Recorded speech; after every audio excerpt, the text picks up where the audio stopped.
আগামী 22শে আগস্ট 2024 বুধ কর্কট রাশিতে প্রবেশ করবে এবং 4 সেপ্টেম্বর পর্যন্ত এখানে থেকে এরপর সিংহ রাশিতে প্রবেশ করে যাবে।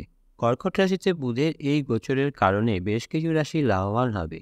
এই সমস্ত রাশিগুলোর বার্থ চার্টে যদি বুধ উচ্চ এবং শুভ অবস্থানে থাকে তাহলে জানবেন আর্থিক এবং ব্যবসায়িক সাফল্য অবধারিত। কোন কোন রাশি বুধের এই গোচরে লাভবান হবে তা এবার জেনে রাখুন। প্রথম রাশি হলো কন্যা রাশি। এই রাশির জাতক বা জাতিকারা বুধের গোচরে সবচেয়ে বেশি লাভবান হবে, তাই এই রাশিটিকে এই ক্যাটাগরিতে প্রথমে রাখা হয়েছে। বুধের কৃপায় কোনো না কোনো উৎস থেকে সুখবর পাবেন, আয় বৃদ্ধির সঙ্গে পদোন্নতি হতে পারে। এই সময় প্রতিটি ক্ষেত্রে সাফল্য আসবে। যারা চাকরি করছেন তারা সফলতা পাবেন। এই সময়টি ব্যবসায়ীদের জন্য বিশেষ লাভজনক। অন্যান্য ক্ষেত্রগুলো এখানে আলোচনা করা হয়নি, তার কারণ বুধ শুধুমাত্র ব্যবসা এবং আর্থিক দিকটিতে বেশি ফোকাস দেয়।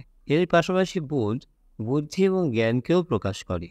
তাই যে সমস্ত ছাত্রছাত্রীর বার্থ চার্টে বুধ উচ্চ এবং শুভ অবস্থানে রয়েছে তাদের পড়াশোনার প্রতিও একটা গভীর মনোযোগ তৈরি হবে। এটি শুধু কন্যা রাশির জাতক বা জাতিকাদের জন্য নয়, সমস্ত রাশির জাতক বা জাতিকাদের ছাত্রছাত্রীদের ক্ষেত্রে এটা সত্য। বৃশ্চিক রাশি, বুধের এই গোচর বৃশ্চিক রাশিকেও ভালো ফল দেবে। আর্থিক অবস্থা আগের থেকে ভালো হবে এবং আপনি অর্থ সঞ্চয় করতে সফল হবেন। ঋণ থেকে মুক্তি পাবেন। স্বাস্থ্যের উন্নতি হবে। আপনি আপনার স্ত্রীর কাছ থেকে প্রতিটি ব্যাপারে সমর্থন পাবেন। বিনিয়োগের জন্য এই সময়টি অনুকূল।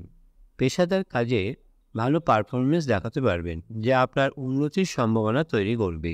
বুধের এই গোচরে এই দুই রাশি যেমন সবচেয়ে বেশি উপকৃত হবে, অন্যদিকে কুম্ভ রাশির জাতক বা জাতিকাদেরও জীবনে উন্নতি হবে। এর পাশাপাশি মেষ রাশিও কিছুটা হলেও উন্নতির মুখ দেখবে। ধন্যবাদ।